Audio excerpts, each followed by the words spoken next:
Pemirsa, Gubernur DKI Jakarta Pramono Anung menanggapi temuan hampir 1.000 pucuk senjata, narkoba, dan CD porno di Sekolah Islam Harapan Ibu Pondok Pinang, Jakarta Selatan. Ya, menurut Gubernur Jakarta, peristiwa ini telah mencoreng dunia pendidikan di tanah air dan meminta semua pihak yang terlibat diproses sesuai ketentuan hukum. Pertama, apa yang terjadi di sekolah swasta di Jakarta, di Kebayoran Lama, yang ditemukan sangat mengejutkan.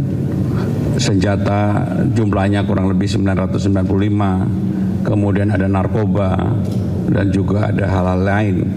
Pertanyaannya apakah itu boleh, atau jawabannya singkat aja, sangat tidak boleh.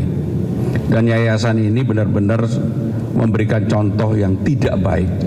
Walaupun yang bersangkutan sudah dipecat dari yayasan yang ada, tetapi mengenai apa yang harus dilakukan, maka karena sudah ditangani aparat penegak hukum dan sudah turun di lapangan dan sudah melihat bukti-bukti yang ada dan sekarang sudah dibawa ke Polda Metro Jaya, maka pemerintah DKI memberikan support sepenuhnya untuk diambil tindakan yang setegas-tegasnya untuk persoalan ini. Karena apapun di dunia pendidikan yang seperti ini tidak boleh terjadi. Pemirsa, asal-usul ratusan senjata api dan airsoft gun yang ditemukan di sekolah swasta kawasan Kebayoran Lama, Jakarta Selatan masih menjadi misteri. Ya, pihak yayasan mengaku tidak mengetahui riwayat barang tersebut.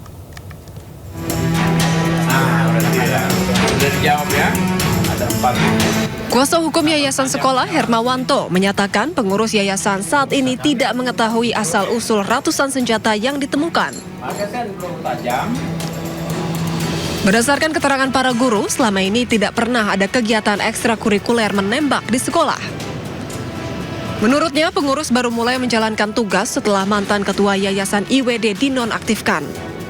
Kami itu pihak pengurus baru tidak mengetahui sama sekali keberadaan senjata itu sampai kami menemukannya. Bagaimana caranya masuk, bagaimana siapa yang bertanggung jawab, kami juga tidak tahu. Karena yang mengelola itu dahulu adalah pengurus lama yang sudah kami berhentikan, sudah kami pecat. Dan sekarang pengurus baru, makanya kami tidak tahu apa-apa. Akses terhadap ruangan pun kunci dibawa oleh mereka semua. Dan sekarang karena ada beberapa yang polis lain, maka itu kewenangan kepolisian untuk membukanya. Sementara dari pemeriksaan polisi ditemukan 776 airsoft gun, 215 pistol airsoft gun, 4 pucuk senapan angin, serta 1 pucuk senjata api merek Francispa, laras panjang pabrikan, berikut M4 Carbine, serta AK-47 dan FN-90, serta sejumlah dokumen. Jadi selain barang-barang yang ditemukan di lokasi, juga ada dokumen. Terkait dokumen-dokumen ini tentunya penyelidik Satreskrim sedang melakukan penyelidikan dan pendalaman.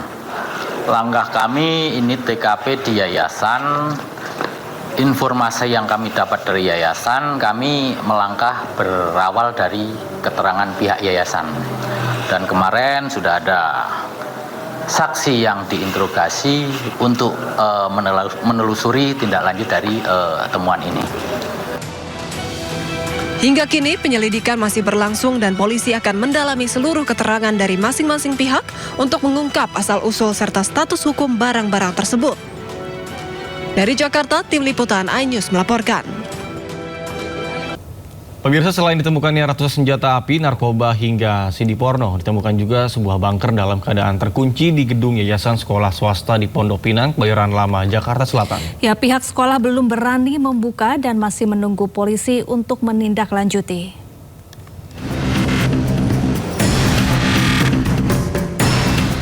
Selain penemuan ratusan senjata api, ditemukan juga sebuah ruangan bunker di gedung Yayasan Sekolah Swasta di Pondok Pinang, Kebayoran Lama, Jakarta Selatan.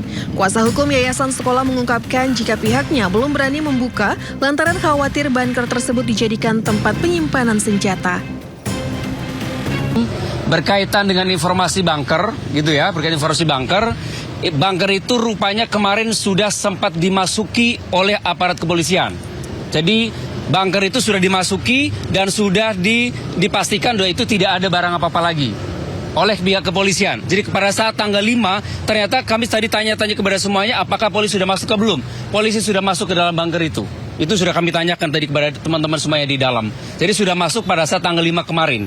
Jadi kami ada sedikit informasi ya, misinformasi. Sementara itu kasus ini sudah dilaporkan ke Polres Metro Jakarta Selatan.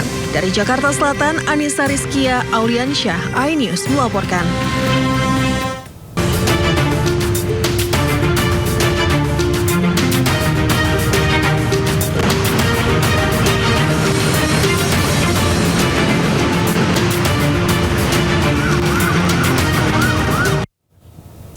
Ya pemirsa, saatnya kita simak pantauan lalu lintas pada hari ini dan kami telah terhubung dengan Bribtu Eklesia dari NTMC Polri yang kini berada di kawasan Harmoni Jakarta Pusat.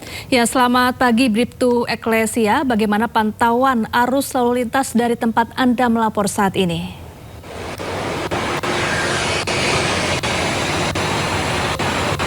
Terima kasih Salva dan Nata. Selamat pagi pemirsa, bersama kami dari NTMC Korlantas Polri akan menginformasikan arus lalu lintas langsung dari kawasan Simpang Harmoni Jakarta Pusat. Dapat kita lihat bersama situasi arus lalu lintas di hari weekend ini tampak cukup ramai dari berbagai arahnya, yakni dari arah